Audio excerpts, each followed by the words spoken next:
sensors indicate an alien life form. Any sign of something to drink? I'm getting really tired of the usual. It's my kind of life form. When you're ready to explore beyond the usual, go for the flavor of A&W Cream Soda. Nothing unusual here, Captain. Okay, one exception. A&W Cream Soda. Go for the flavor.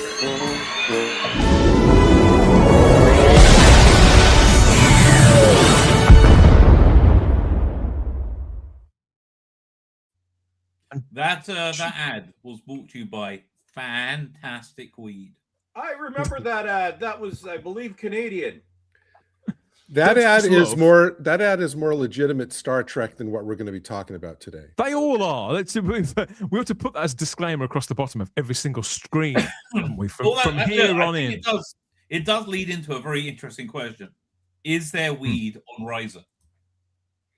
I think it's nothing but. I would like to think. But before we get to all of that, I've got to say that this is us hailing us from the USS Warp Drive. We're back. We're live. We're rawer than ever. It sounds like, and it's now. Oh, we've been doing this for a few weeks. What on earth were we thinking? Because we're up to our next in it now, aren't we? We're beaming in once again to the USS Athena, but crashing out here in our own dedicated drinking den. 10 backward is well stocked once more to serve up not just whatever we need it to, whether it's reef or anything else from throughout space and time, but to serve you Trek talk, banter, and other bollocks right up your alpha quadrant. So yeah, if you stay right where you are, we'll bring it directly to your table as always. So we're limbered up, I think, as near as damn it, as near as we'll ever be. There's plenty on tap, on draft, and bottled up for us to choose from. So before we get stuck into it, for the new people, let's remind you who's here. Who's here? Before you got to take your pick. Who is here? Who's aboard? We've got, first of all, we've got Gary Akers here sporting the Star Trek cap of the week, aren't you? It's the Enterprise from Enterprise. It's the 20th anniversary cap, 1986. Very fetching. That's official merchandise, or did you get the woman next door to knock it up? No.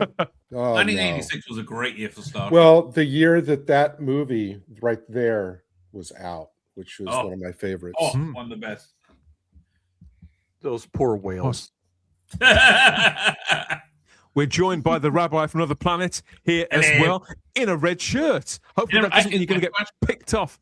Oh, I thought it was in tribute to Trek for a minute there. Okay, I have two sets of clothes for Sabbath. When I go to synagogue, I wear suit pants, like a dress shirt, and a wacky tie, right? And braces. Because I'm just translating. Wacky tie? Yeah, like, Looney Tunes tie or something like that, right? And I was try it into the weekly Torah portion. They serialize the Old Testament in Judaism. You get an episode a week. Anyway. Cool. Is that that's my synagogue clothes. Then I come home, right? I change into my Flash. This is my new one, but I had a different one before. I changed to my Flash T-shirt and my Kirby shorts, right? And my lounging clothes. Yeah. And I spend most of the time on the couch, right? With a blanket over me, or holding a baby, right? One of the two. It's really not such a bad time, let me tell you. But so I did not change out my my Sabbath attire. Very good, very very fetching. It suits you, mate. It suits you. It's a story behind David Milling's there. You also wrapped up, I think, in knitwear too. I've gone with the chunky knit here. It's a big thick jumper I'm wearing over a t-shirt and something else. I think you're layered as well. Yes, I've just got a very nice Marks and Spencer's jumper on, and a nice pair of trousers. It has got a touch of the Star Trek about it, because you've got the line going right the way across your your top, just under your neckline there. Very, very, very much Logan's Run. Yeah, it's Logan's Run. It looks very sci-fi from a distance. Thank you. Yes, I would like to say I chose it deliberately, but no, it's nice chunky jumper to keep the kills away. Very good, very good. Chunky jumper. Hey, Dan, can I make a suggestion? I just had this idea. I think it's a good one. Yeah. Right? I'll let you don't answer now, mull it over, right? But this is a good idea. As Star Trek Starfleet Academy is so agonizingly shit, right? And it's never getting better, right? It's always going to be this painful, right? I was just thinking, man, I'd love to watch an episode of Logan's Run, right? That TV, or Planet of the Apes, right? Why don't each week one of us nominate an episode of something else we have to watch as well? I have both of those whatever it is, right? I have both of those entire series on DVD, Rabbi. I do. They're great. I know. I have Logan's Run. Yay. What could possibly go wrong? And yes, last but by no means least, we've got Bowlestrek on deck as well. Our mate Chris, good to see you, pal. And once again, you're representing the half Klingon and half Jem'Hadar community out there that are obviously desperately unrepresented, as we know in our century. But it seems like the 31st century is full of them. Hi. How's everyone? So yes, Dan. So I have spent, as y'all know, I have decided I'm going to spend 10 weeks in hell by spending 12 hours with each of these episodes to make videos. And I've spent my entire morning so far with this work of absolute brilliance. I've got the script is done. I'll be recording my voiceover. So the screaming that you'll be hearing tomorrow will be actually happening right after this stream, or I might not scream. What fun it's been. What fun indeed. I'm having a blast. And I think we have to have a moment to appreciate the bravery of Brittany, the Shame of Kronos, for doing what nobody has ever done before. Yay. Yay. Oh, you mean cry? Oh. No, I'm talking about Brittany for having the courage in 2026 to come out as having the hots for Toxic Timmy, because, you know, this is completely cutting edge, and we haven't seen anything like this before in media in 2026. So I'd like to congratulate Brittany for breaking new ground in 2026. Every time you turn the television on, obviously it's what Gene Roddenberry would have wanted. This is exactly what he had in mind. I don't doubt, for his Wagon Train to the Stars show 60 years ago now. This is the 60th anniversary year of Star Trek. And how do they choose to kick it off with a 9/10 week tour of duty for all of us on the USS Athena? They've published some concept sketches from the show this week. I think this is an attempt to convince us that this design is good, because the paintings that they've put out there from various different angles are very, very pretty, and they're well made, but that's still one ugly spaceship. Yeah. Well, it's not Star Trek. It's more like a cover of a naff science fiction novel. It's like something that a 5-year-old on crack would come up with. I think they probably could, you know. I was speaking of which, the children's book community, they've been inspired by Starfleet Academy, even if nobody else has. So this has been put out too this week, this fabulous piece of fan art. They're the Magic School Bus Special Starfleet Academy edition. Can you spot which aspect of this show still has the entire, not just the Star Trek community, but the whole of geek culture talking? Yes, well, it's the headmistress's. It's the headmistress's plates of meat again, Rabbi. They're still talking about a feat. Oh wait, that is supposed to be what's her name? No. I thought that looked like Joan from Mad Men. Are you kidding me? Oh, what the hell? No.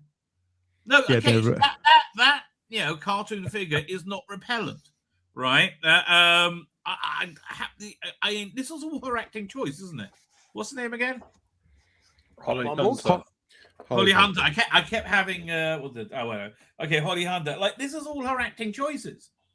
It's just like, what do you think she thinks she's sexy?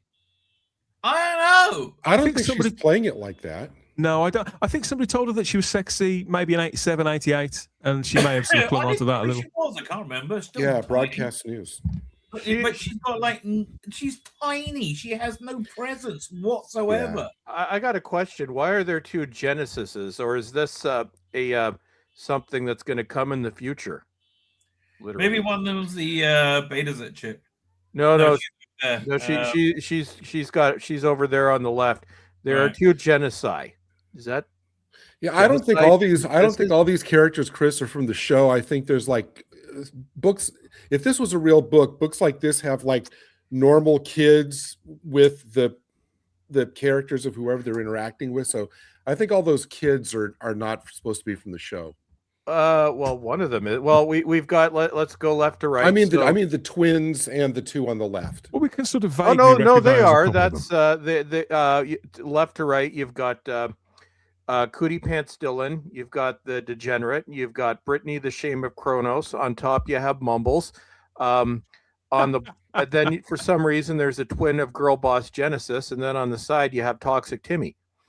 Wait, do you think they're going to clone her and they're getting a lesbian relationship? Because I think I can get behind that. Again, this is perfect material for Star Trek. Yes. Oh, where will it all end? I don't know. Will we be able to make any sense of reason of this one? Yeah, this week's episode focused on the Klingon cadet Krog. I think that's how they pronounce it. And his life before enrolling in Starfleet Academy, whilst Holly Hunter's awful captain Aki, she has more pressing concerns in the future current day political crisis that's sort of erupting all around us. So stay with us for all of that here at Warp Drive. You can join in, of course, add your thoughts in the comments, and we'll get on those as soon as we've shared our views. Got it all up here right on the view screen, just as Gene Roddenberry would have wanted. Hey, I think that was what was on his mind. He wanted us to talk about the ideas and the themes, the morals, and the messages that were brought up by his franchise. I'm not quite sure that this was what he had in mind all those years ago, but here we are nonetheless. And yeah, I can't wait to get started about this one, because obviously the first couple of weeks of any show, you're getting used to who the characters are, how they connect, where something is set, and then gradually it settles in. We get used to, with something like Star Trek, you have to get used to a whole refreshed iconography, so a bridge that doesn't look quite like a bridge, and things have moved on, all that kind of thing. Now this should be the part of a season where they start telling us some serious stories and growing those characters. There's a lot of characters. Amazing thing is, I think they think they're doing that. You mean you could be right. You could be right. Wait! The hologram chick wasn't on that. The magic bus. Oh, maybe I've got a theory. She's driving, Rabbi. No, I have a theory, because there's two Genesises, and she's a hologram. So maybe she gets the hots for Genesis and becomes Genesis, and then please. Yeah, okay. Well, I don't care how you have to write it. I'm down for that. Let's have several episodes about that. Maybe get the Beta chick to join in as well, because it should be fluid, baby. Yeah. Where will it end? Look, man, I hope you've got your communicators attached, polished, and raring to go to have your say. Everything's working fine, I think. Sam has taken care of that. Bless her heart. This character's sort of growing on me. I don't mind admitting, but that's not saying a great deal. Let's see what you've got to say about this latest episode of Starfleet Academy, right after yet another word from our various sponsors. Check it out. McDonald's. For you parents who don't speak Klingonese, he's saying, people of Earth, unite and bring your kids to McDonald's for a Star Trek meal. That's a regular hamburger, fries, soft drink, a McDonald and cookie sampler, and a Star Trek prize. Oh, yes, 5 different boxes based on Star Trek the Motion Picture. Action scenes, jokes, games. He says, take it from a father who knows. His kids love him. McDonald's Star Trek meal available for your kids now.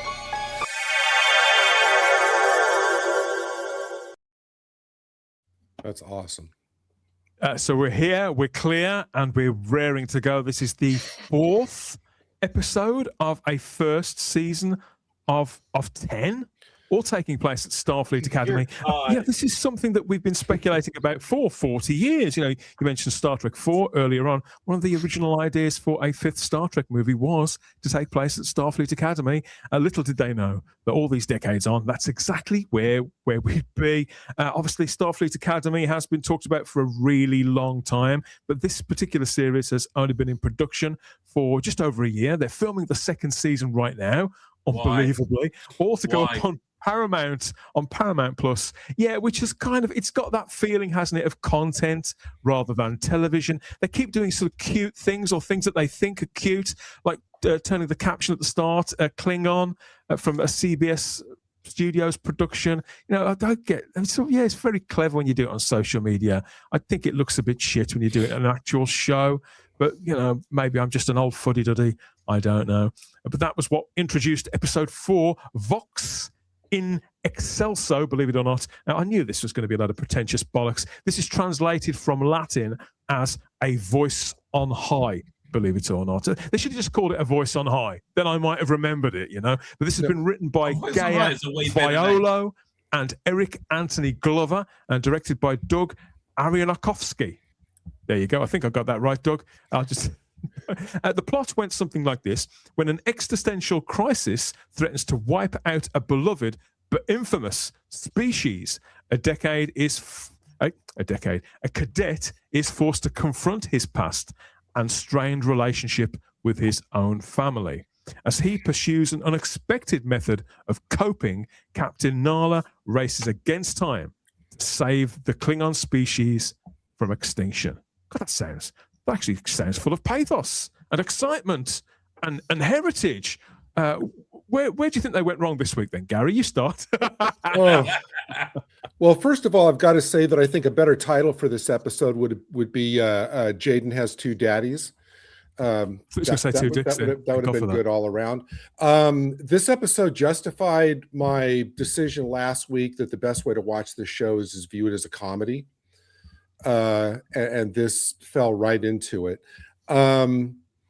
We'll get into, I'm sure we'll get into specific, plot points, but I'm not going to. Okay, I'm not going to be taking any digs at the young actors who I honestly think are probably trying their best with the material they're given. But the reason that this series is so dire is solely down to Kurtzman and to the writing team, and I use that term very loosely, that he's assembled for this, because they don't have any understanding of Star Trek. We got virtue. Boy, am I sick of all the virtue signaling on this show. I am so flipping sick of all the virtue signaling here. And this episode was filled with the minimum requirement of people acting stupid. In this episode, chief amongst them was Aki. What they do to the Klingons here is unforgivable. What they do to the race, all of a sudden we're getting like family triad units, which is eye-rolling. Gary, had they been written into somewhat of a corner with the Klingons in the 31st century, because obviously this picks up after the burn. The Klingons were a kind of refugee race by the time the story picks up all these centuries later. I don't know whose idea that was, but do you get the impression that they're trying to dig themselves out of that hole with this? Well, but here's the thing, though. That could very well be, Dan, but the problem with this is that the solutions they come up with create half a dozen new logical problems. Like, for example, so they rip off Star Trek 6 again with the Praxis moon explosion. But the problem is, all right, so now we know that not only was the Federation undercut by the burn, but the Klingons were sent, as nomads all throughout the galaxy. If you think about the burn, then a culture like the Romulans should have taken everything over, because you have the Federation out of commission, you have the Romulans you have the Klingons out of commission. Why didn't somebody like the Romulans come in, who don't use dilithium, and immediately take over an advantage? They don't explain that. This is the problem, isn't it, when we're looking at something, adding to something like Star Trek, I feel, David, in that it's even to tell a story which has a simple principle, which I think this story did. I think the actual bare bones of this story were a simple enough principle and were rooted in science fiction ideas and sort of framing current day situations or things that people can relate to now, reframing them in the future, and I think that was perfectly viable. But Star Trek is such a minefield of lore. Even when there's big gaps in between, it's quite right, isn't it, that Gary immediately, it's like, well, what about this? What about that? What about that? What about... And it gets... There's so much so. It's such a cluster of those things that it can sometimes be impossible to see any merit in the story that's being told actually on screen. Could you see underneath any of that? Have you got a different take, or what are your thoughts? Yeah, I'm sorry, everybody. Well, I'm not sorry, but I really enjoyed it. Star Trek continuity issues aside, that is my only sort of issue with it. Like the Admiral Satay misquote at the start, the issues that Gary has mentioned with the Klingon. I think last week I said my main issue so far is the inability to come up with a plot, no matter how simple, and to see that through to the end. Yeah. Now that this week's episode achieved that for me, so I quite enjoyed it. I approach it from, you see, I've got my Star Trek fan head, and then I've got my appreciation of a story. So the two were quite in conflict throughout this, but I can't go back on what I said last week, because I said I want a story, no matter how simple, with a plot, no matter how simple, with characters that develop through it, no matter how small they develop, with something that is believable. So I can't go back on what I said last week, because that would make me hypocritical. So I really appreciated that this week, and I actually enjoyed that. I actually enjoyed the story. Star Trek continuity issues aside, okay, and that was a problem. It took me out of it considerably, but overall I thought this was the best episode that we have had so far, because it showed that if you concentrate on the story, despite the massive continuity issues going, then that should be the way forward. David, I agree. I actually agree with the bulk of what you're saying here. I struggled the first 10 or 15 minutes. I was struggling on 2 or 3 different fronts, partly because I didn't watch Discovery through to the end. So I couldn't, I'd got an inkling of where we were with various, so I was trying to piece it together, and some of it is so clunky. And there was one moment in particular with a Star Trek legacy character which really did set my teeth on edge. So I'll talk about that later on. But I think, after about 15, 20 minutes, I kind of got to the place that you were, and I saw these young actors who I think some of these actors are good in the roles. I don't know if I'd the guy who's the center of it, Cadet Krog. So the actor Karim Dayan plays Krog. I'm not sure I would ring him as one of them, but I think because there are some decent enough young actors in this, it did sort of gel for me.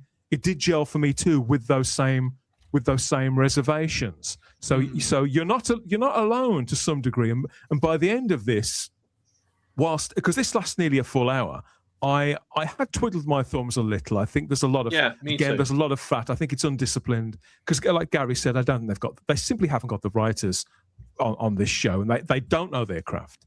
I did find the story, if not compelling, engaging, and the stakes measurable, and there was enough interesting things going on that it did manage to hold my attention almost through to the finish.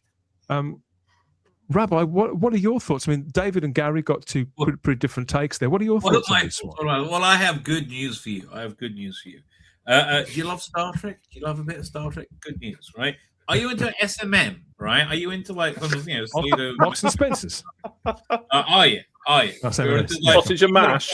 You have the problem that your butt plugs and stuff, they're expensive, Right. That is an expensive. Why do you know this? I'm just telling you. I'm a man of the world, baby. I know what I'm talking about. Wait for the Rabbi files. They're coming. Anyway, so me and Epstein. So rather than spend money on expensive self-flagellation gear, just watch yourself an episode of Starfleet Academy. It will be more painful than paying a small Filipino boy to put his fist up your ass. Okay, listen. I'm just telling you. And with that, everybody was just gifted a mental image that they will never forget, no matter how long they live. You're welcome, everyone. Now back to Rabbi. It was nice knowing everybody. Yeah. Chris, you'll have to add that to your video. Some points that people was, and firstly, I couldn't get over the destruction of the Klingons. It was unforgivable. I just because Gary's right. Gary's right, isn't he, Rabbi? There's lots of leaps of, if not logic, then sort of sense and reason. There's a lot to got to it, right? Unless this leads to twin Genesis getting off, right? I don't care how the fuck you get to it, right? I don't like this take on the Klingons. What the fuck is wrong? Kronos is destroyed. Fuck you. I'm like, what? No, fuck you. What are you doing with this, you dumb fucks? What, really? No. Oh, God, this is painful shit. It is awful. And, like, why is everybody fucking gay? Oh, God. When did sucking dick get so fucking good? I don't know. Well, what I found most surprising in this was the fact that Captain Nala, I was convinced, I'd taken it as read that she was a lesbian. Turns out that she isn't, or hasn't been, or I don't know. No, Dan, you are assuming the gender of who I refer to as Brad, the former Tinder date.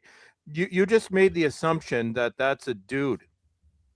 Maybe it's I think a lot. The fact that he's 6 foot 8 and has a massive grey beard, I think would, and is white. I think she's a loose woman of low morals. I don't know how I can put this. I think she probably is an easy shag, right? I just don't you get that vibe? Here's the thing. Here's the thing about exactly. Here's the thing about Aki, who I think of all the people who just act stupid in this episode, she's at the very top. Really? So, Dan, at the very beginning, as she's sitting there staring out the window, basically going, "Wow, isn't space great?" As she's doing this, she actually utters the line, and I wrote this down because I was so overcome by the insipidness of it. This nebula wouldn't have evolved into its present without every moment of its past. I mean, what grade school tripe is that?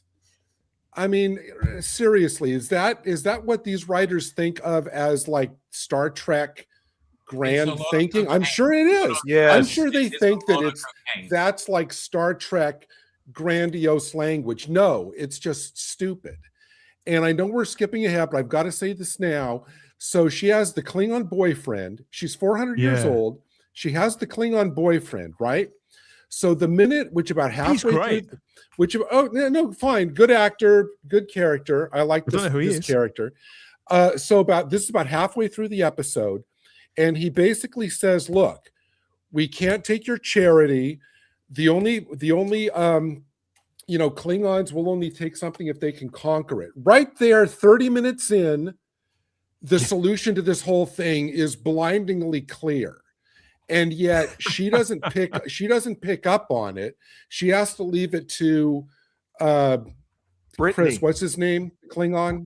Brittany, the shame of Kronos. Brittany. Okay, he has to leave it to Brittany to have this epiphany later about how to solve this whole problem. So not only is the solution blindingly obvious, but the way they enact it, and we'll get into it later, is just monumentally idiotic during the final battle. It is very simple, but it makes sense. And that's the thing. Previously, we've had plots that are just all over the place and haven't made sense.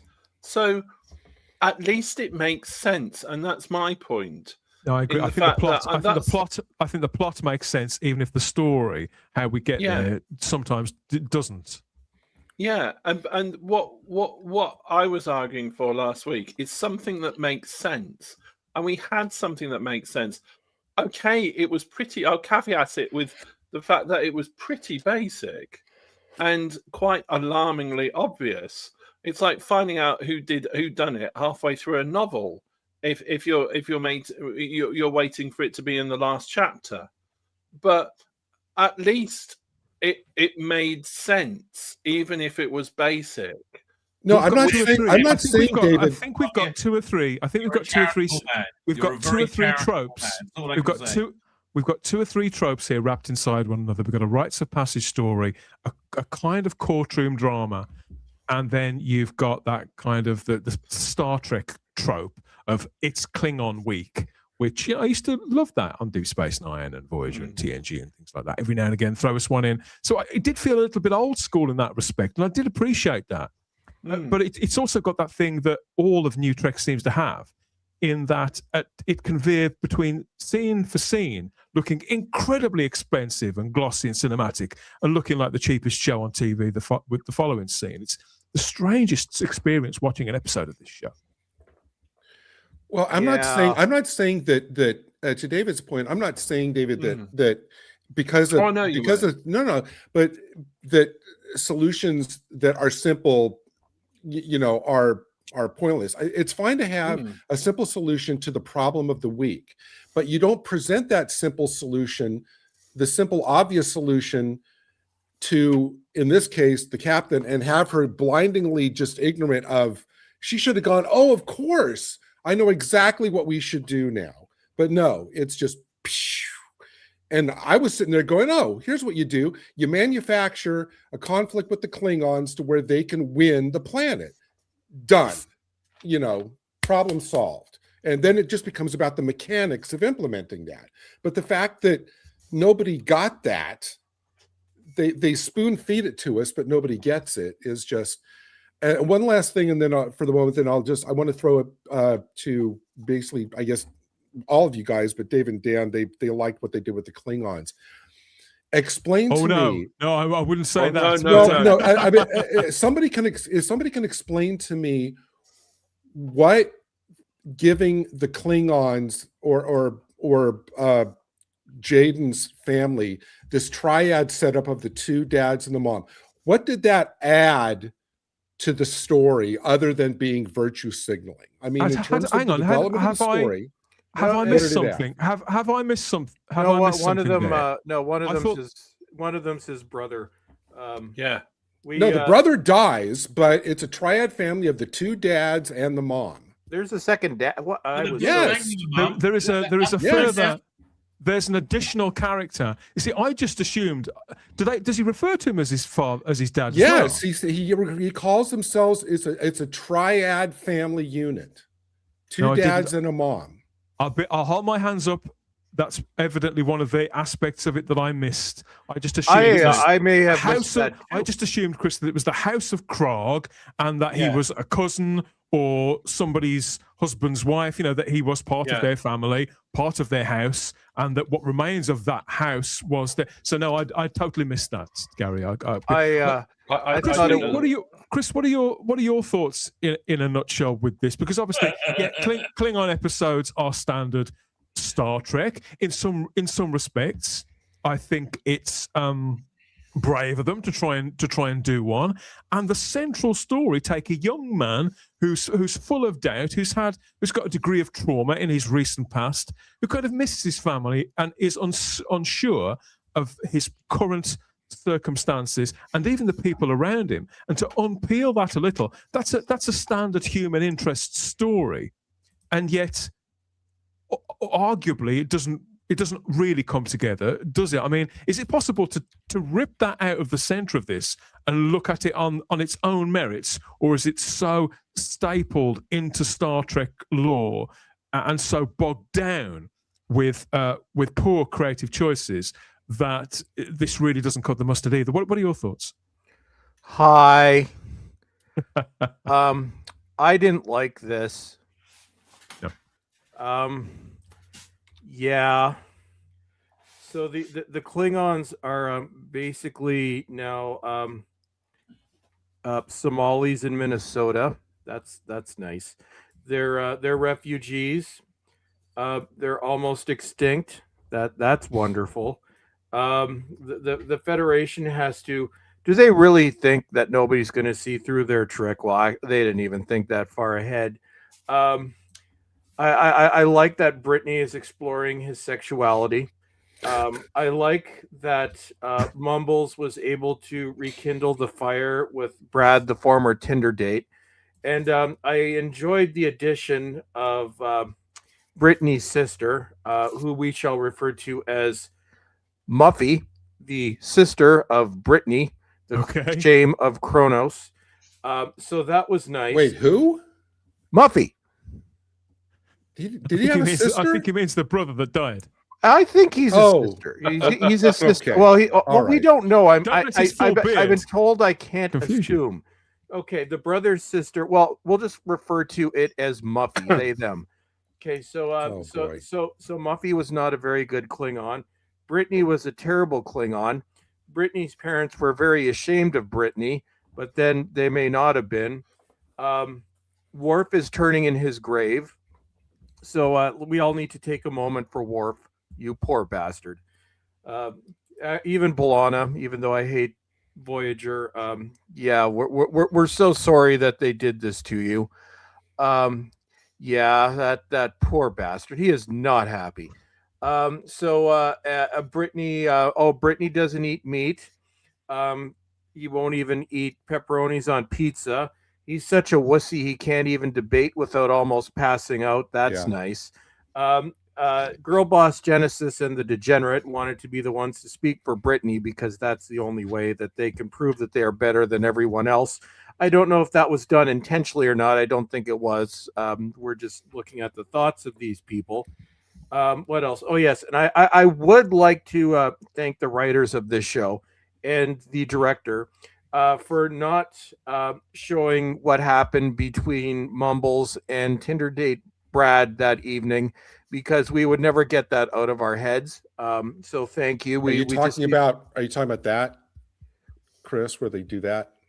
We're talking about Bang Time. Well, no, that was Toxic Timmy and Brittany are probably going to become a thing. That's fun. I liked Plumpy trying to give advice to Brittany. That was fun. I'm having enough trouble working out what the characters' names are on the show. So to reach your coded names for the names that I can't remember as well, I'm finding to get a bit of reach. Yeah. I don't know them by their own names. They all have their own names because I refuse to acknowledge the names they have been given, because this is ridiculous. So they need to have names that are just as ridiculous. So every week we have somebody new. So this week we had Brad, the ex-Tinder date, and we have Muffy, the brother of Brittany, the shame of Kronos. That's Brad. Brad had boinky time with Hey, Mumbles. Chris, you know the scene where they're where he's giving him advice about breathing or whatever it is, where they're like that close. They should have used the original series music during that scene with their down. I found that scene as they're like standing. I found that scene incredibly confusing. I didn't. I don't know. Was it an attempt? I had no idea what they were talking about most of the time. It was a setup, dude. It was a setup. Was it an attempt at homoeroticism? Yes. Of some kind. Yes, that was the whole point. They are setting up a boinky triangle between Toxic Timmy and Brittany, and we're going to have some steamy scenes later. And they may even join in with Plumpy and Tignataro, because why not? The show is completely degenerate anyway. So everybody's gay. So that's why I'm assuming that Brad is actually a girl. You see, I didn't view it like that. I just thought it was a meditative state that they were trying to get into. No, he could have grabbed the stick, and it would be more obvious. As they were talking, David, I was trying to listen to what they were saying and thinking, okay, it's some sort of spiritual thing to do with this guy's home planet, the guy who can change. But I lost the thread of what they were saying, because everything I was watching on screen was so unlikely and so awkward to watch. I thought, is this meant to be something else, but the acting is so poor. The dialogue is telling me something else. I thought, am I getting this wrong, or are they getting this wrong? Because there's been nothing between these two characters up to now. In fact, this guy, I thought he was going to turn out to be a bit of a shaggy. He seemed to be going after the Genesis. So I was just really confused by the whole thing. They're all omnisexual. Everybody goes with everyone. It's all cool, baby. The problem is that even if that scene was given the benefit of the doubt, even if that scene was just designed to have like two characters who haven't interacted kind of like bond together, let's say for a moment that's all it was. The problem is we've been so conditioned now with years of bad Trek to expect the lowest common denominator, virtue signaling, all the gay stuff in, that even if that wasn't their intention, that's what we think it's going to turn out to be. And that's just, you see, because but it was Gary, David, I've not seen that Star Trek with all that sort of singing. So this bit was new to me, and I am with Dan on this, because I thought, are they just not playing this right? Because the dialogue they're trying to get into a sort of almost meditative state to prepare for battle. Yeah, no, that's the point. And the body language is just off key here. Yeah. And that's the whole point. And I was just sort of like that. And how I resolved Captain Mumbles with Brad, the former Tinder date, is that they were in a sort of mud bath situation, like Luxana Troy, Alexander, Deanna, and Worf. Oh God! So they're in the mud bath and just having a giggle with all the other sort of wacky characters from the holodeck. So because the alternative is vomit. The alternative is vomit inducing. No, they fuck each other. That's not a subtext. Because he is huge. Right? That happened. They were very explicit. They have fucked each other. It's clear that there's a lot of history between them. He is physically huge, and she is very, very small. But she's a lot smaller than everybody on the show, which is becoming...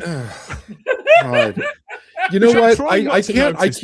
You know, we can't blame. Look, I can't. We're not going to be so crass to say, blame, Holly Hunter for only being as tall as she is.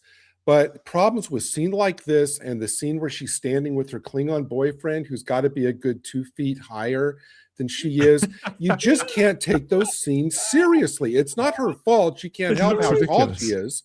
But you can't. She's been given the lead of this show as an authority figure, and yet she's not authoritative in any way, and that's why the actress looks so physically and cognitively uncomfortable in almost every single scene that she's in. It's getting intolerable now.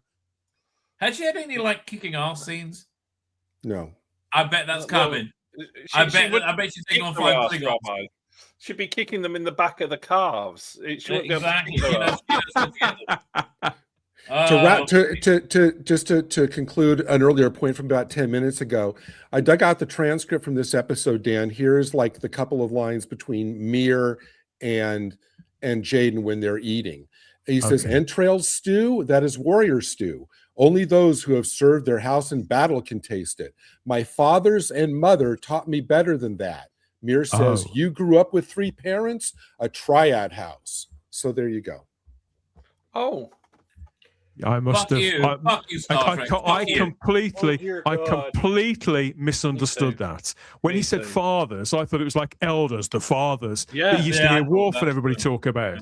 So that's why I took. Well, no, because remember when the ship leaves and he's in the flashback when the ship takes off, he's down on the planet yelling, "Fathers, mother." I wasn't paying that much attention. I'll be frank. Okay then. I missed all of this. Look, in terms of the Durham scene, right?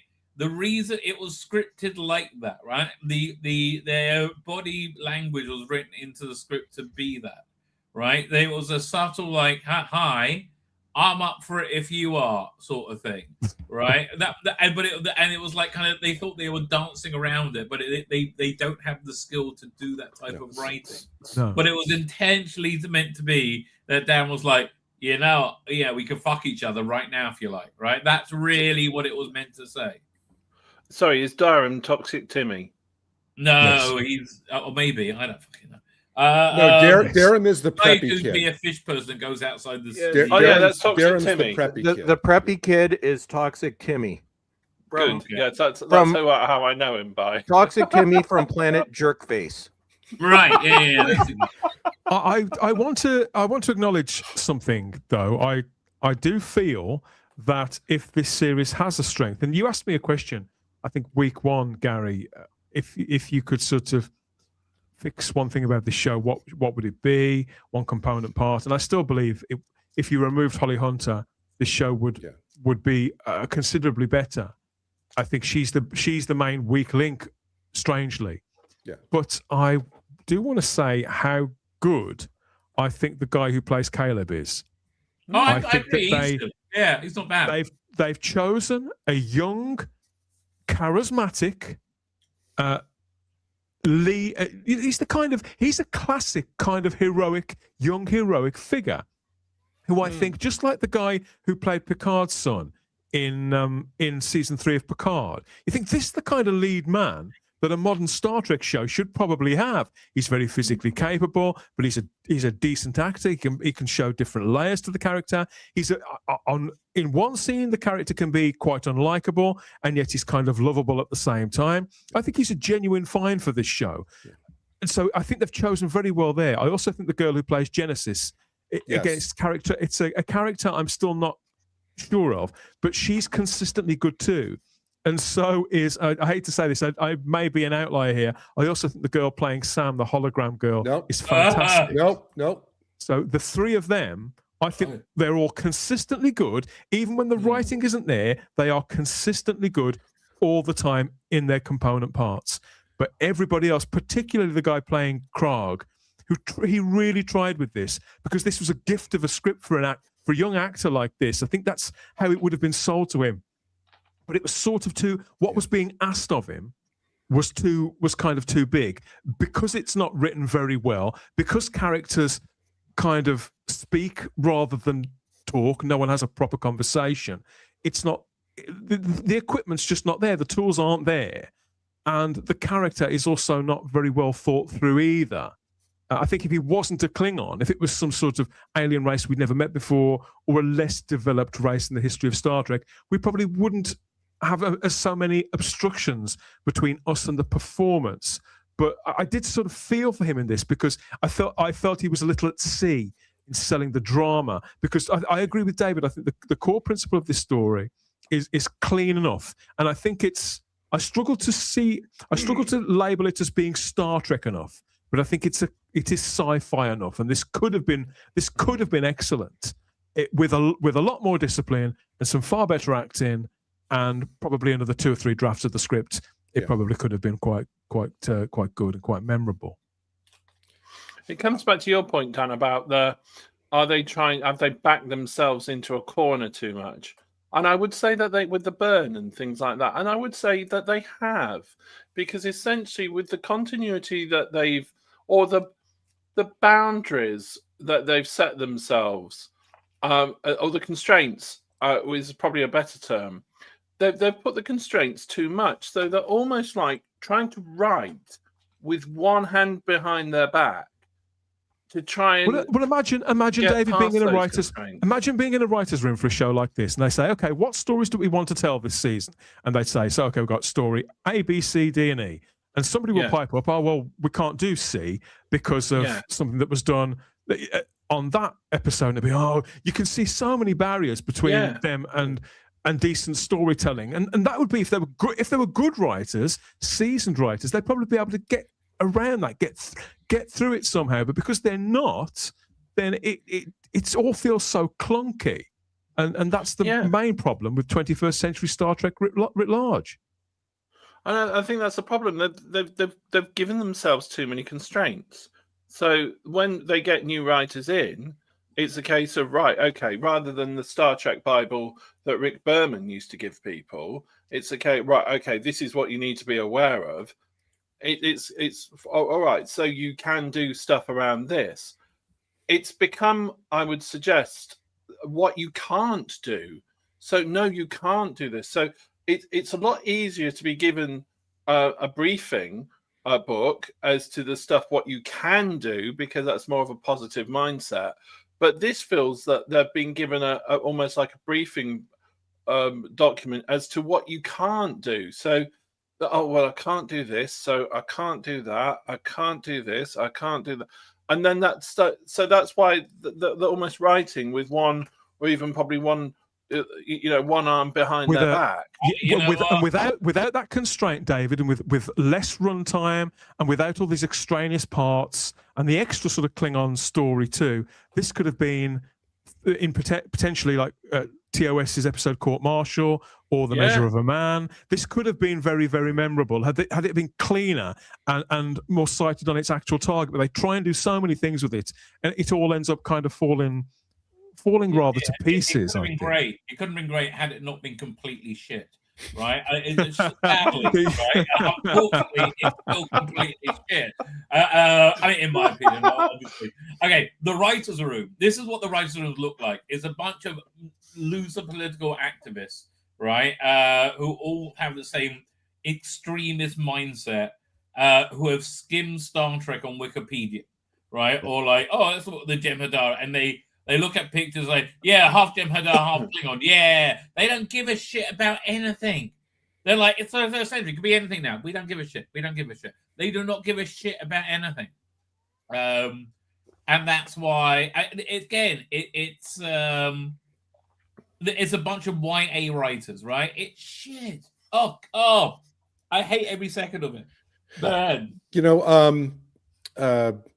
David mentioned Rick Berman. I would give anything to know what Rick Berman, Michael Pillar, if he was still with us, and Ron Moore think of this show. I would give anything. I would give any. Oh, now this. I'm so glad you put this picture up, Dan. Now, I was with you in your character analysis. I like the actress who plays Genesis. She draws my eye, no matter if she's not the focus of the scene. I do like the actors playing Mir, although I think that they're already running the risk of making him the Mary Sue of this series. They're there's nothing he can't do really, really well. They need to dial that back. But for this character, I'm sorry. This character is a clown. I mean, she gets up on the podium. She's like, "Hi, Mir." It's like, I cannot take a character like that seriously. And as a longtime Star Trek fan, the fact that she pronounces Kittimer as Kitomer, it's like her brain is a computer. The data would be dumped into her brain. She doesn't even have to think for herself. If I were directing that scene, I would have yelled, "Cut!"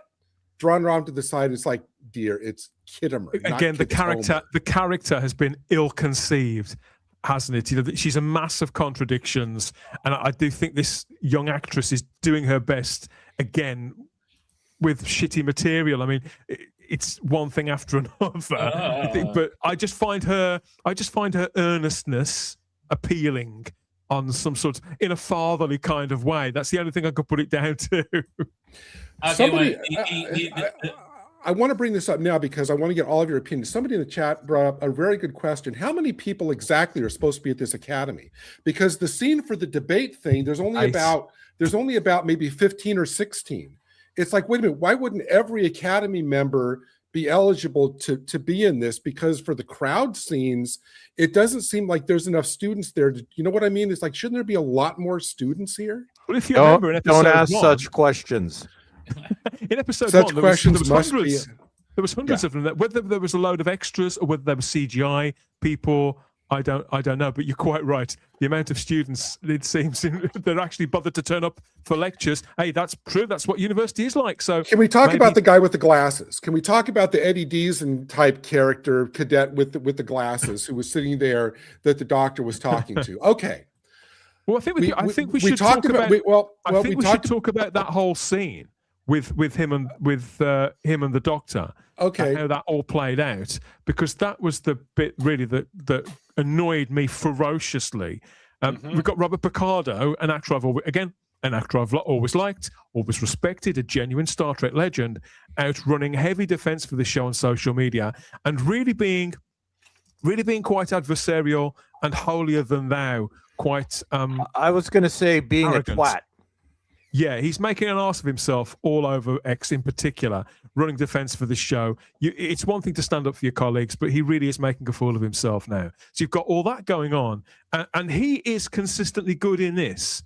But what is he? Is he so much of a yes man? Is he so happy to be back in work or on a regular show that he will let them furnish him with lines that include, again, the hologrammatic doctor, the EMH, is now using words like shit and justifying it to his own students as well. Yeah. What the fuck was that about? Yeah. He's loving it. He's loving it. This is a dream for him. Yeah, okay, listen. I like him too. I like him pretty much everything I've ever seen him in. He's a twat. Why is he a twat? He's an actor. They're all twats. I don't know what to tell you.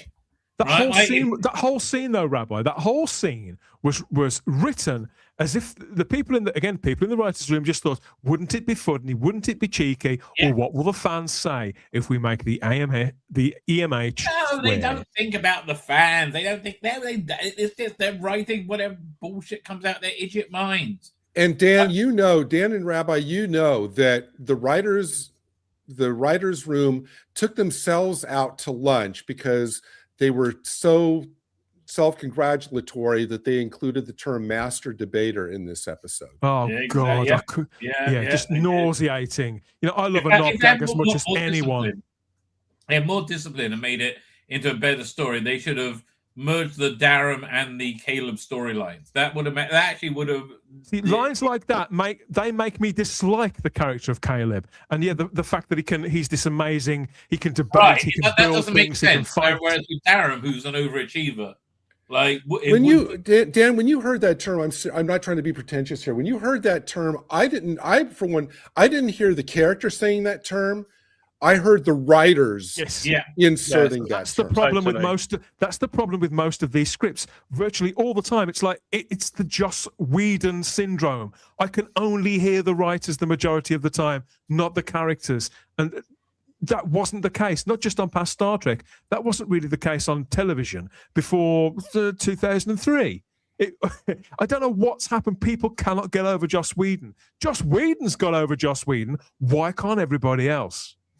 Because it's easy. It was a very Alan Partridge moment, I have to say, which was just sort of this is you being Alan Partridge here.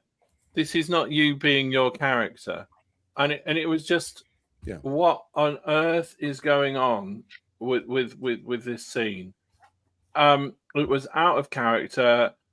The actor almost looks sort of embarrassed to have to say the line. And it was just sort of, are we really saying this line? Yeah, you're saying that line. Get on with it. Action. It was one of those sort of cringe moments that you just think that there'll be a lot of the writers of the episode where we go, but behind the camera saying, we got him to say that line. Probably the same with What the Hell Picardo, with the chicken shit line as well. There was one line though during this debate. I can't remember who said it. I think was it Mir, and I almost fell off my chair because I can't believe that this made it through in this current environment, that it made it through to the final product, where Mir says, "Amateurs motivate arguments with feelings, not facts." I was like, amen, brother. That describes half this country for the last 10 years. And I can't believe that they were capable of that level of self-awareness. Oh, no, they got ChatGPT to write that. ChatGPT did that one for them.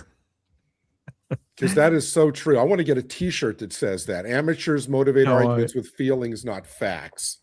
I agree. Obviously, this worked its way to a conclusion whereby the fact that Krog had conquered his fears to some degree, he'd worked through some of his feelings, of his trauma, and he'd accepted Caleb's sort of brotherly friendship. I think reluctantly, he placed a bit of faith in his peers, I suppose. again, it was all written so badly. It was hard to be as affected by it as they wanted us to be. But no sooner as that wrapped up, he's sent up to the bridge, isn't he, to be there when the Federation engaged the Klingons in this big gambit that Captain Aki has sort of put together to largely gift the Klingons a new home world, but not have it being gifted, have them sort of take it from them. And again, that could have been a great scene. There could have been a lot of drama in that. We could have had a proper dogfight, maybe. Just when it was starting to cook, it was over before it really started. So I found all that frustrating because I thought all that was a potentially interesting story if they'd have maybe separated the two plots and given them their own plenty of room to breathe. But at 45 minutes each, none of these episodes so far, certainly, Rabbi, none of these episodes need be any longer than 45 minutes, if only for the wear and tear on your own. It's self-indulgent twaddle. I mean, like, again, there's no discipline. There is no discipline because it doesn't matter. It's a tax write-off or something. Who the hell knows why this is happening, right? Like, it's an embezzlement scheme. It's just a way that a bunch of producers can take a ton of money for no apparent reason. I mean, like, what are they? It's probably made by Somalians. I don't know. Dan, the final scene I think was fine conceptually. Stage this battle, make them win the planet. Yeah. How stupid was it for Aki to order them to make all their shots go wide? That makes the Klingons look like idiots. You don't think they're going to notice that all of the shots from all the Federation ships are going far off target? What kind of victory is that for the Klingons to accept? Well, yet again, Gary. Well, wait a minute. But yet again in that scene, Gary, I was wondering why. Because I noticed that too, and I'm thinking, okay, I can see it was just like that scene between Darum and Krog when they were right up close to. I thought, well, I'm hearing one thing, but I'm seeing another. It didn't make logical sense. Well, why couldn't she have said, okay, don't do anything but near misses and hits that don't cause real damage? That's what she should have said, not make sure all of your shots go wide. That's moronic. Yeah. I thought, okay, what songs will the Klingons create in later decades about that, great battle where all the shots go wide and the whole thing was over in a minute and a half? Like I said, that makes the Klingons look like idiots if you think that they're not going to see that for what it is. Gary, you're such a slave to logic and reason, right? All right, Rabbi, let me ask you this: the writers would not be capable of this. No. Here would be a decent Star Trek dilemma. How about they all figure out early what needs to happen, but there's the dilemma of no, they've actually got to have like a real war with the possibility that some of the ships might be lost in order to make this look like what it needs to look like.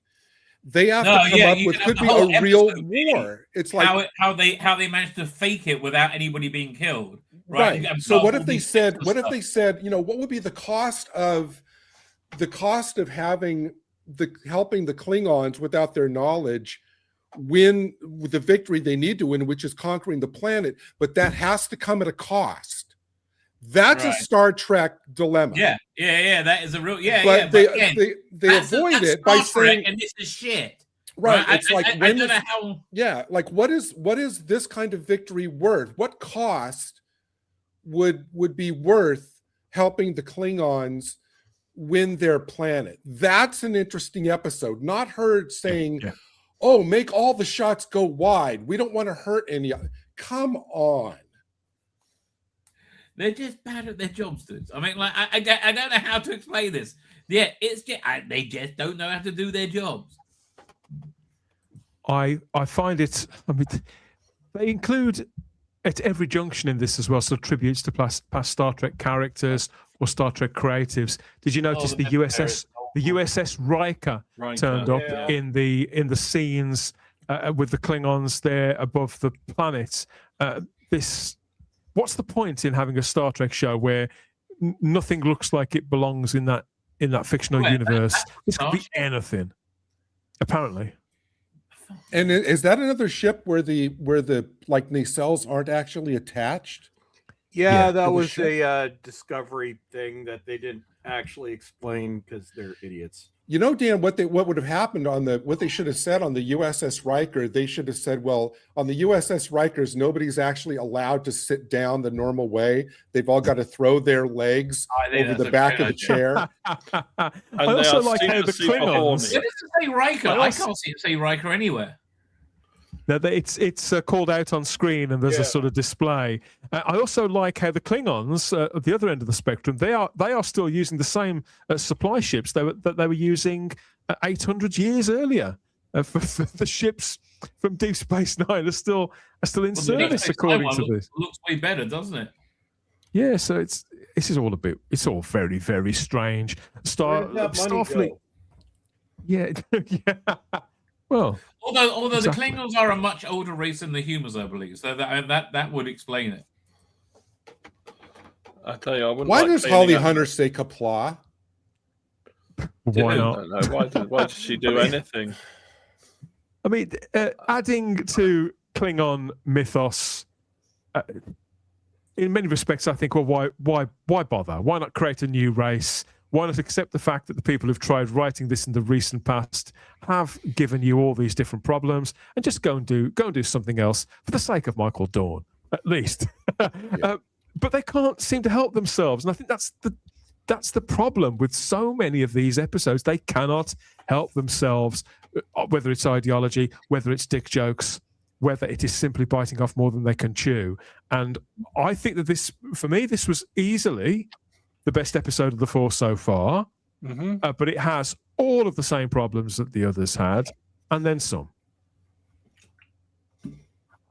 Like I said, I don't put this down to the actors. I'm willing to give the young actors all the credit in the world for probably doing the most with the substandard scripts they're getting. You know, Dan, you called it out. There's certain actors who are standing out, but I think all of them are honestly giving it the good try, but they're being sabotaged by the writers. Yeah, Gary, I agree with you with one caveat, right? They're doing their best, they're fine at their jobs, all that stuff, but they're probably twats as well, right? Come on. They're probably twats as well. You could be onto something. We've got so this is what Krog looks like when he's out of his makeup there. So I really do think that he tried to sell us on this. This is Kareem Dayan. He forgot to put his shirt on. He's had an attack of I won't say it. Oh, can I say it? Yes, I can, because he's Gatwitis. Yeah, that's what I was trying to get to. Yeah, so he's had an attack of whatever that is. Again, he gave it a good try. He hasn't got quite the range for it, and they didn't give him the best material.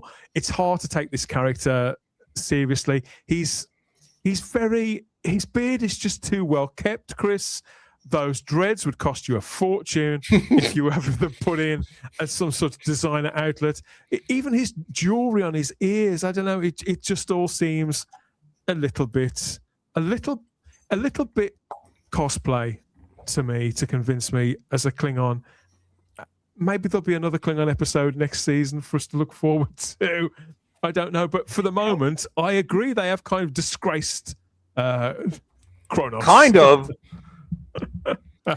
Dan, what did you think about the scene where the Jem'Hadar goes and talks to him about like honor and family and everything? What did you think of that scene? Oh, shit. yeah. Well, that was the one time where what's her name? Where Gina Yashir Plumpy was yeah, that's the one. Actually, I have no idea what that character's name is. That was the one scene where she tried to act, and failed. She didn't play the scene for laughs, and so we were able to see her acting chops, such as they are, and the conclusive proof that they're non-existent. She wasn't able. She wasn't able to meet that actor. He was struggling enough as it was with the material, simply because of his age and because the material's not very good. She couldn't meet him anywhere near halfway. The poor guy. It all just fell apart, because that should have been one of the pivotal moments of the episode. And she's shit. She's unbelievably bad in that role. And the main reason I think why it's not working is that twin pairing of her and Holly Hunter, who just she shouldn't even be here for completely different reasons. I mean, despite all of this, I mean, Rotten Tomatoes still have this certified fresh, Chris. The ratings, the list, they say something else, that this show is nowhere near the top 10, despite what some Star Trek fans and stars, Mr. Picardo, are insisting. I mean, this is a massive disaster, Chris. There's no way of getting around it. Well, yeah, I called it. Look at what is in the top 10? Okay, Landman, which is actually on CBS or on Paramount. It's actually in Canada. It's ranked number 3. It's getting its ass kicked by the Landman and some Canadian Jersey Shore nightmare. So the Rip, I don't know what that is. His and hers sounds stupid, but it's beating it. The People We Meet on Vacation, whatever. The Pit, okay. I like Fallout, although I haven't watched season 2. The Stephen King movie about that's 10 years old. Yeah, I was about to say from 10 years ago. The Suitcase Killer, so that's a Netflix documentary. Actually 2 seasons of The Pit. Okay. The Traitors, I don't know what the hell that is. The Pit is that Noah Wyle medical show. Is he still playing John Carter? No, it's like an ER show with so Noah he's still Wyle. playing John. No. It's Dr. Carter. No, it's not. It's not connected. It's a new show, but I wouldn't watch it because it's on Crave, and I refuse to ever pay for Crave again. Yeah. But yeah, this is very bad. But again, in Canada, it's being beat by a Jersey Shore ripoff. I should have taken a screen cap of that. I'll do it next week, and I'll send it to Dan. It's on Paramount Plus. It's number 3 in Canada. It's not, and it shows. It doesn't even show up as trending. It just shows up as new episode. Yeah, it's not even, Chris. It's not even scoring on Paramount Plus's own listings. No, it's like it can't even show up there. The only people watching this are people that want to make fun of it because this is ridiculous. And like I said, I do have to say, I've said it a couple of times now, but I have to keep saying, I honestly feel bad for these young actors who I think are trying, whether they're miscast or not. I think they are trying, and I feel bad for them. I don't, because if you watch any interviews, these actors are so far up their own asses that even a proctologist scope is saying, "What the hell, dudes? Move it back a bit." They are so full of themselves. It is okay. Unreal. I was trying to be nice. I did see an interview with a girl playing Sam, and she seems like quite a troubled young woman, to tell you the truth. But the character, did you see her teeth during that thing? I saw. And literally, there's one interview with girl boss Genesis, Brittany, and the Degenerate, and they thought that what they were doing was so important and so awesome that they were almost in tears. And I was watching this, just wow. I'm like, wow. All right, I don't feel bad for them. Paramount I think they must be getting the message that this isn't going down particularly well. You know, there's a hell of a stink coming off this show generally. They've dialed back their social media quite a lot this week. So there's not quite so many funky graphics and stingers and things like that. That's because they blocked everyone. I think they're losing confidence in it. I think they know they've got a turd on their hands. But what can they do with so many episodes of it left to air? But that's episode 4 of Starfleet Academy. Dan, Discovery was a turd. This is a whole new level. This is melted, splotchy explosion turd that's been baking in the sun for a week, and then you slipped in it. Well, 16 more, Chris. Dear God! It's a fatberg. It's a fatberg in the sewers. Let's put a pin in that for a minute or so to regain our thoughts. We've got lots of comments to get to there in the live chat over on YouTube, people sharing their takes. Maybe they might have liked it a little bit more or a little bit less. They could have seen something that we haven't. Let's go and find out.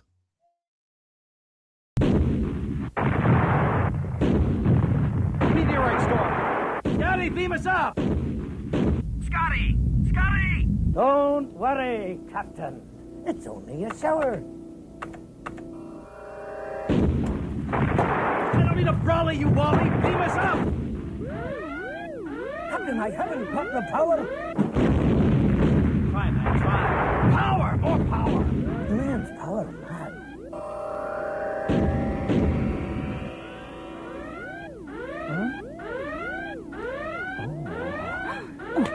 Uh-oh. Start again. Well, he certainly hasn't got the power. Good afternoon. But you could have national power and power gen. To register for a prospectus in the generating company's share offers, call 0272 272 272.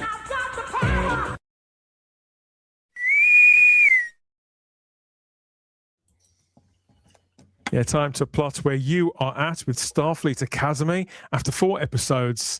Now, is it getting better? Is it getting worse? Or is it somewhere in between? Let us know which of this cast of characters have you warmed to. Are you able to remember any of their names yet? Hailing frequencies are open to see what you have made of this episode 4 at Vox in Excelso. Good God, what an absolute... I'm glad somebody's laughing. I'm glad somebody's laughing, Bill. Okay, what have we got? Which comments have we got pinned here? PD Rich was in right away with this observation. Wow, he says, now the Klingons are behaving, excuse me, are behaving more like the Kazon and can cry. Okay, yes, so this is a curious one. Wasn't it the case that Klingons don't have tear ducts? Yes. And yet now they can... I mean, is that a thing? Was that a momentary thing that was just quoted in one movie, or has that been consistent across the whole breadth of Star Trek? I can't think of a time where it's ever been contradicted that I've noticed. Did you see that credit? Dan? Did you see that credit? One of the end credits was "Crying Coach Ncuti Gatwa." Did you see that? No, I must have missed that. I must have missed that one. Was it here that someone said that series 1 of Strange New Worlds wasn't too bad? I've just seen that season 1 is on ITVX at the moment. Well, it's a different show entirely, Funky, but I recommend you go and watch season 1 of Strange New Worlds. Not bad as it is at the moment. It's not bad, and it's like absolute genius compared to this. Stephen Braddock has joined us too on YouTube. Hi, Stephen. Good to see you, mate. And he asks, have you heard Paramount have pulled the pilots down from YouTube? Well, I didn't think that it would remain up there in perpetuity. I'd assume they would take it down because it was quite expensive and they want to market it. But there's also they left the comments open, I think possibly by accident, so that's not helping them. Yeah. No. Could be right. You could be right. Christopher Snyder has joined us in the live chat too and says, I heard that they are adding a tribble as an instructor. Oh, Jaden won't like that. The ratings. Well, yeah, you'd have to watch where you were sitting. It could end up, burrowing somewhere it shouldn't. Well, and these people are into that kind of stuff, so you don't want a tribble. Like you don't want to know what you're going to do to that poor tribble. Jesus Christ! An awkward trip to sickbay. It's you say they are all degenerates. It only takes one of them to be eyeing it up. Like, oh, there's a tribble over there. Today's the day. We'll try and see if I can get it up there. Vision of a tribble being squeezed out of a condom onto a sickbay bed, heaving for life, after being removed from Darren's rectum. Christopher also adds, the condom, of course. That's pretty much boom, boom, boom. Christopher also adds, remember how young Spock put down his pet Ichaya? That's how I feel about Kurtzman's Star Trek. That's our one dig at Kurtzman that we're allowed. That was an awesome animated episode. I cannot watch it because it's too sad. Dear God. Okay, side rant. Okay, so for those of us who got to experience Star Trek the animated series as youngsters on the VHSs, why would you make that episode first? That episode is sad. Because it was the best one. I can't watch it. I hate sad things involving animals. It all started there. It all started there for you, Chris, I think. Robert Payne is here on YouTube. Hi, Robert. And he says a species is under threat of extinction, but the show is all about Jaden. I think that probably was a mistake. We had the A plot and the B-plot mechanism all the time on 1990s Star Trek. And sometimes I never felt that it was anachronistic, though, that one plot was necessarily getting in the way of the other. But I did feel that was the case here. I think that even though they appeared to be tied, I don't think they were as tied as they were trying to make it be. Like, to bring Krog onto the bridge at the end, but why? Well, this goes in line with the egos of these actors, because remember, they were crying because they thought what they were doing was so important and life-changing. So yes, a bunch of people might die, but who cares? This is all about Brittany. It's so he can get the participation trophy of the bow. Here's the funny thing. So they give him a bow, and apparently the writers forgot that his whole shame, well, one of his many shames, but the shame in this particular episode was because he refused to hunt. So symbolically, since Brittany refuses to hunt, at the end of the episode, let's give him a bow because he refused to use the bow in the first place, because we need to tie everything together in a way that makes sense. I did wonder if they were taking the piss when they handed him that. He's literally they're too stupid for that. He's literally just got through. When they commissioned the show, He's literally just got over a major trauma, and they give him a physical reminder of the entire thing. I did feel it was very, very strange. My favorite part was when his family ditch him on the planet because they're so ashamed of him. It's like, yeah, even your family took off, you loser. No, they just want to have a threesome. No, they set him. They already do. Chris, they set him free. That's what they did. No, they made that after the fact. No, they're revisioning things. They were ashamed of Brittany and wanted to get the hell away from him. Yeah, I'm with Bowlestrek on that. Yeah, 100%. But how did he get to Starfleet then? They broke his Starfleet ball. Rabbi, you know better than this. Being logical. Nothing makes sense. Right. Nothing makes sense. Funky says, no way she that short. He must have been standing on a box. So we're back to Holly Hunter, stood next to both the giant Klingon dude and even Cadet Krog, looking minuscule. Basically, she looks very, very honestly small. Here's the thing, though. That's probably why, and I'm being serious, they have a lot of scenes with her lounging on the couch or whatever. Yeah. Because they frame her in such a way that her height isn't a disadvantage. They've got to stop the scenes with her standing next to really tall people. They can't do that. I think they just got to stop the scenes. Well, yes. Yeah. Lucy's joined us too on YouTube and says this is a story on the level of Lower Decks. It should not play around the Starfleet Academy, but around a diplomatic mission on a spaceship. So Lower Decks is so much better, Lucy. Don't discredit Lower Decks like that. And Funky asks, do the colours of the uniform still represent different training and careers? Whatever they like that day. Doesn't matter. Nothing matters. No, it's just it's what's there.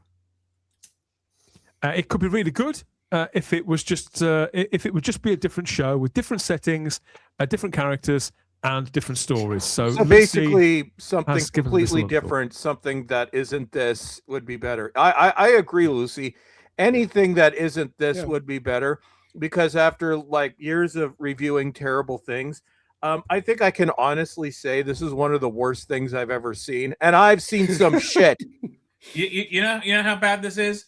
That we know that it was worse than a live stream of a Mr. Spock figure on a chair. Dudes, I lived through Batwoman. This is worse. Wait, but how did you watch it? I reviewed it. Like Batwoman? Didn't they? Yeah. Like 7 years ago. 7 years ago, dude. Yeah. Her name was Woke Batman. With their friends, there was Diversity Hire number 5. There was Daddy. There was Bad Acting Alice. Was this a cartoon? Bad Acting Alice. Oh, PD I Rich. remember that. PD Rich here on YouTube. I don't remember it. PD Rich on YouTube says, I'm calling it. Darren's going to pop his clogs from sexual misadventure. So I don't know. Got black bin bag and the orange. Well, next week is supposedly focused on the hologram girl, and apparently here's the thing that terrifies me. Apparently, there's like going to be a ton of references to Deep Space Nine in the next episode. I do not want these writers to touch Deep Space Nine. Well, at least there can be some solace in that, though. They are so incompetent. They are going to misread absolutely everything from Deep Space Nine, and I guarantee Jadzia and Ezri Dax are both going to be reframed as transgender. Oh God. Yeah. PD Rich has also noted that science and medical have been separated into silver and blue, and this could be an attempt to frame the Academy as being more like Hogwarts. I hadn't noticed that, but I had wondered. I looked at a couple of the uniforms. The lighting changes on those sets, and I'd wondered why it looked more silver in some scenes than others on some characters. But PD Rich seems to. I don't know if this has been confirmed in the supporting information or reels on social media if they've talked about this. But I wouldn't put it past them to tear up that side to Star Trek lore as well. I mean, what more damage can they possibly? Problem is, there's so many damn lens flares for you to navigate. Oh, we need some lens flares, David. We haven't got a single positive comment about this episode in the live chat here.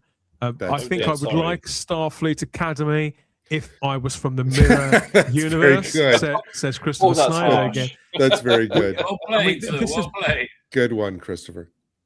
And Lucy says, I heard that they bring on Cisco. I sincerely hope not. If Cisco comes back, Cisco comes back, but in this show, that's been rumored for a while.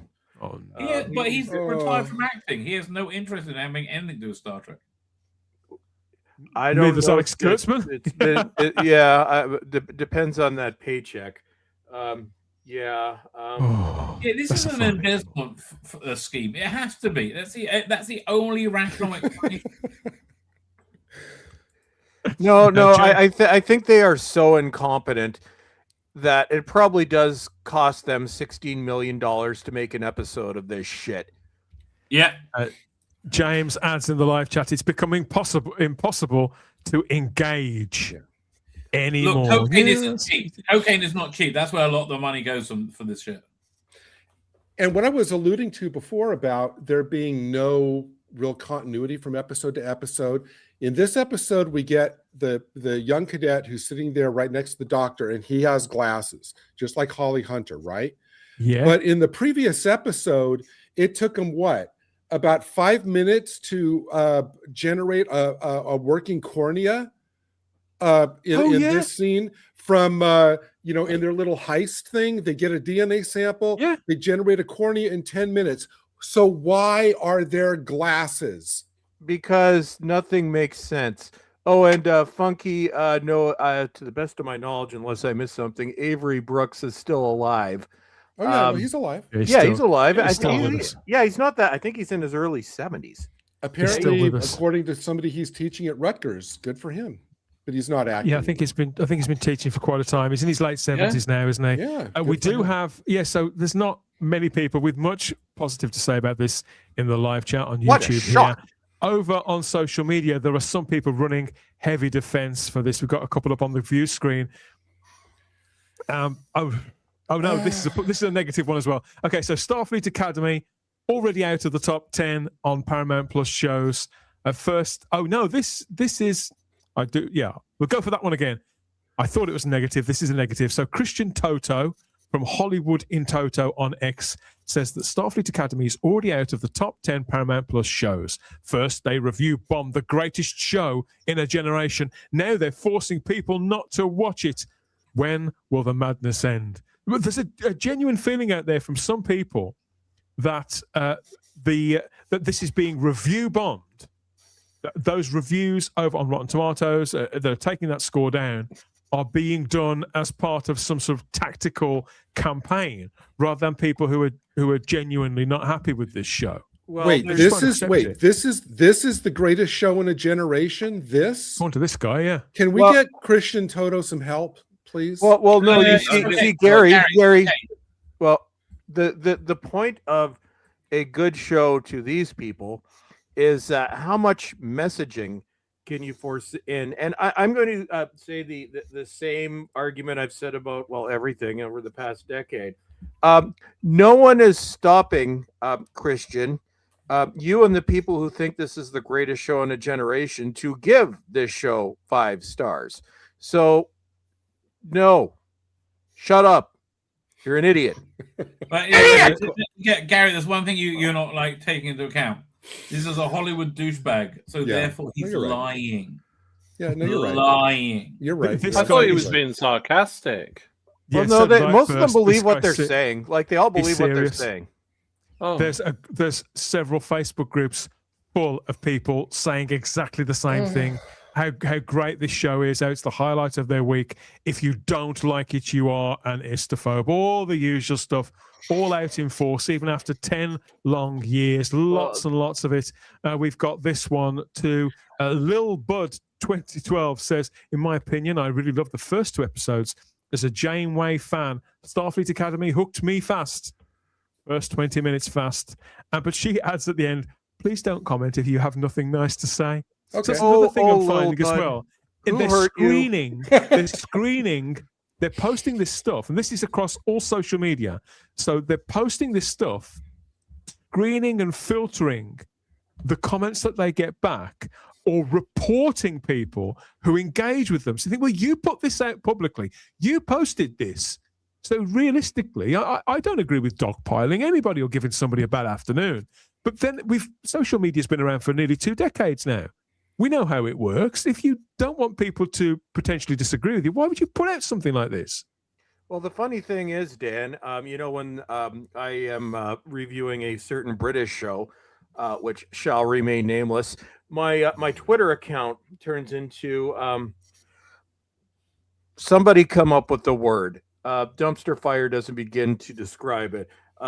It's basically it attracts rage. It becomes comedic. I'm getting attacked all over the place. I'm getting hate videos all over.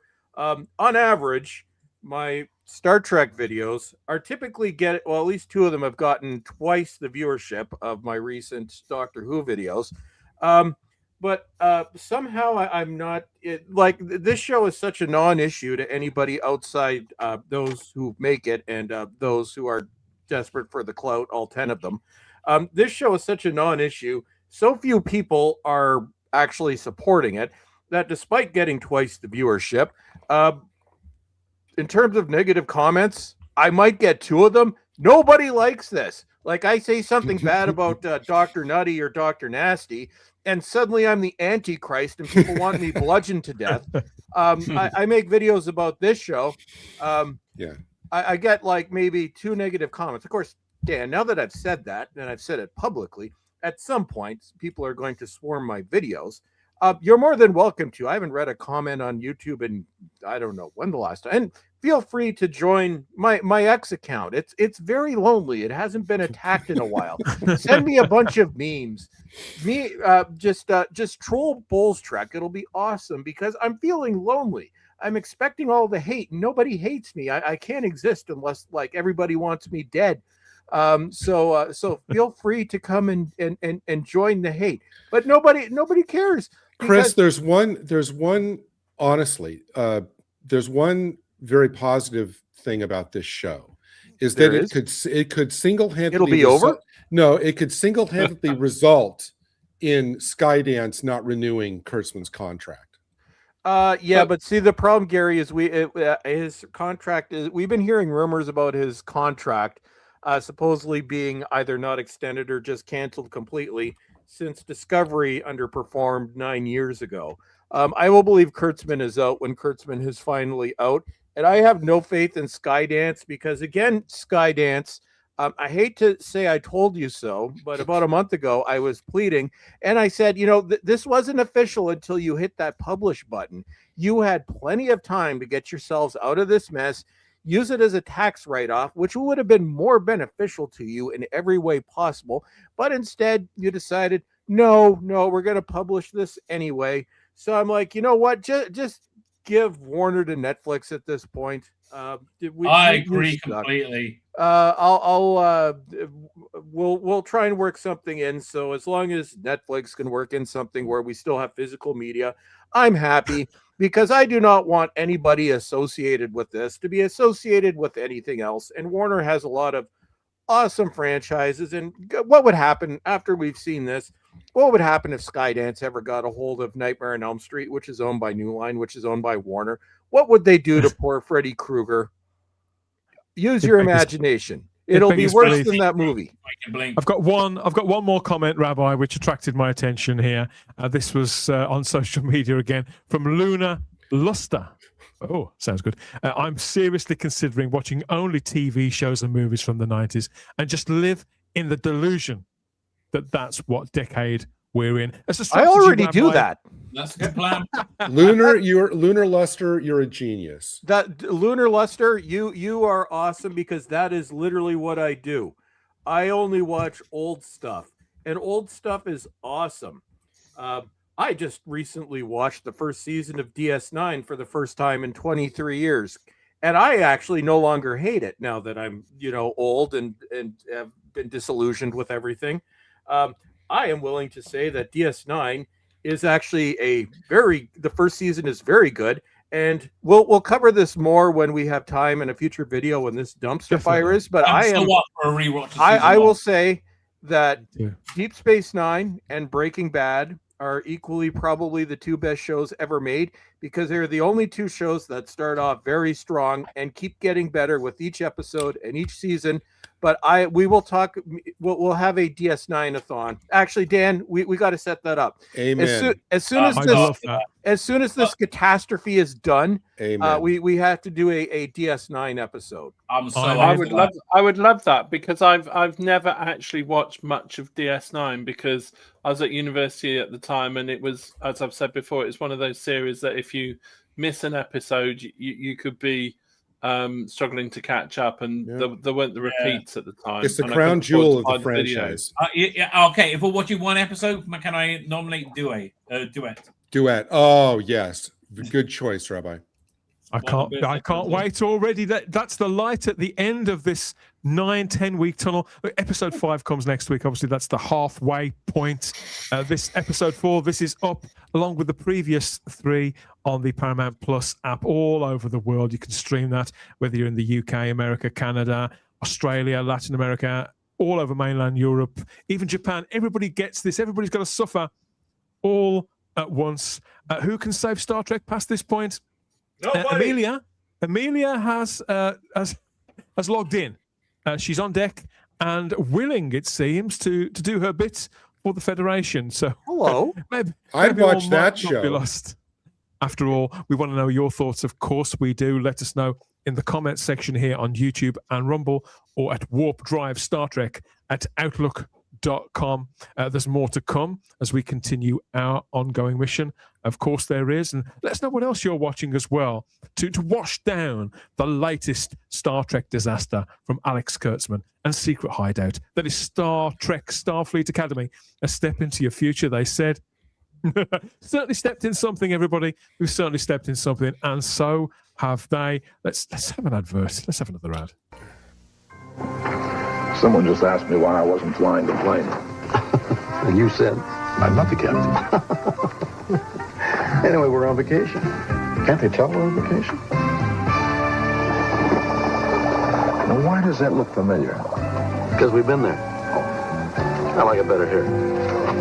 Frequent flyers like the future on Western Airlines. It's the only way to fly. Only? What a novel concept.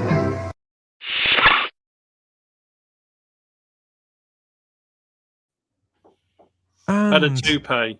I love that. See, even Shatner's laughing. Yeah, so how are we progressing week on week on Wig Watch there? So where do we think that wig fits chronologically in line with our previous commercials, David, over the last 2 or 3 weeks? It wasn't as good as last week's taupe, syrup. It was better than the first syrup. So I'd say it's mid syrup on that one. So I'd say I'll give it a 6 out of 10 on the syrup. You guys are Philistines. Score.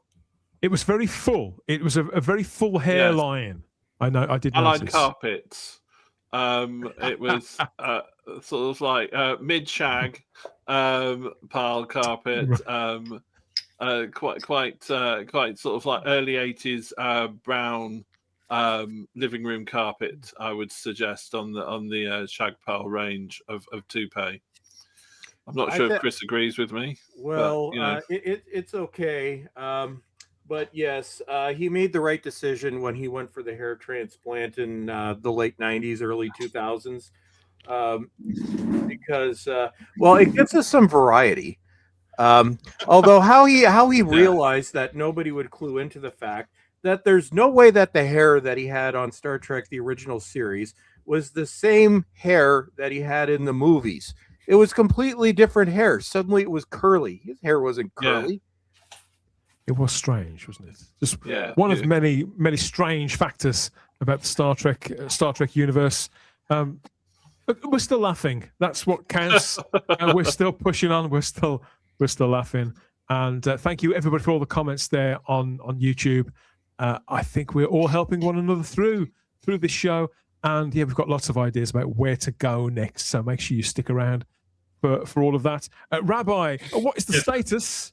What is the status of your crackers, my friend, on deck? They are great. For me, it's just coming up to 11 o'clock, and I have my son here with his 2 babies, and my wife insists on doing the nighttime shifts of feeds, and they wake up every 3 hours, right? Yes. And they're in my bed. Also, they have to have the heat on to like excruciating levels. So, I'm ready for bed. Is what I'm trying to say.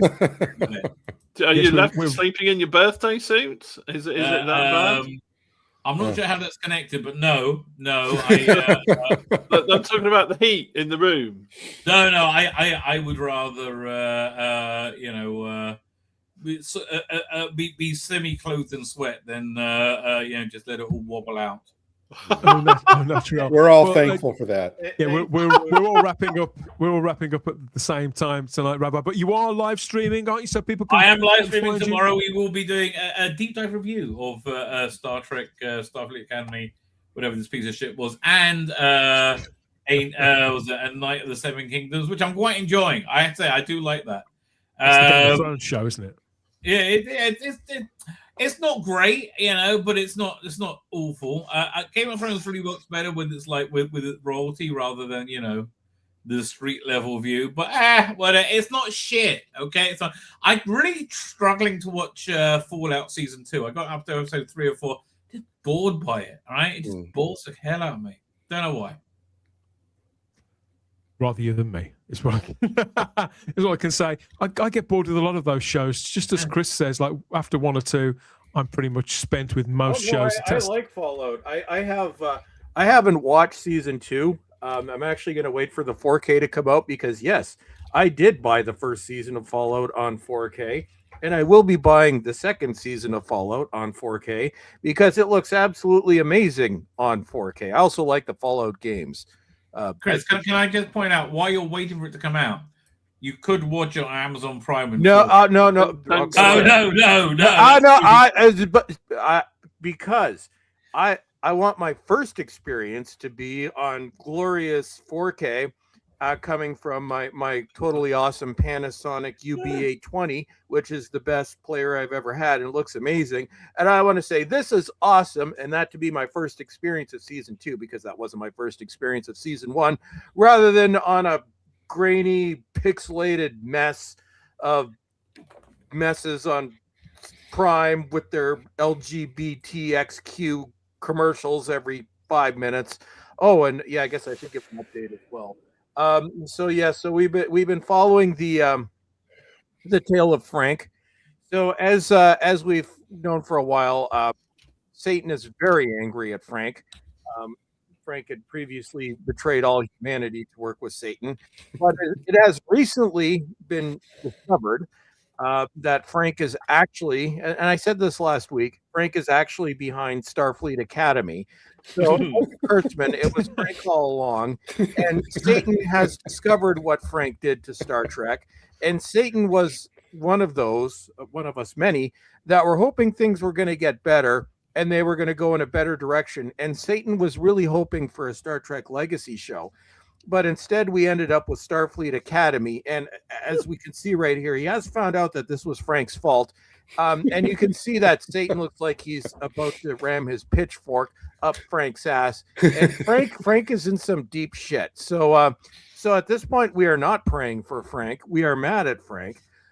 So we're going to see where this goes. So over the course of the next few weeks, we'll see if Satan finally takes his vengeance on Frank for this nightmare that is Starfleet Academy. So it's Frank that's ruining Star Trek's 60th anniversary. He ruins everything. First month. Oh yes, and speaking of the Dinkles family, I said I was going to review all 10 episodes. One of these weeks, I'm just going to have to step away because this is awful. Yeah. Like I did Nope. Dr. Nutty's last season. No. The goat has said has said he wants to step in for an episode, like he did with Doctor. Fine. Remember last year when Dr. Nutty went to go get a haircut? Well, Dinkles did that episode. Yeah. So, he's still on the lam from the cops because of the wood chipper incident. But he can go under the radar long enough so he can cover one of these episodes. So I can take a weekend off. He's not going to be doing this week because I'm already knee deep in shit. But probably somewhere mid-season, I will go away. You won't hear from me, and it'll just be Dinkles, and I'll take a break.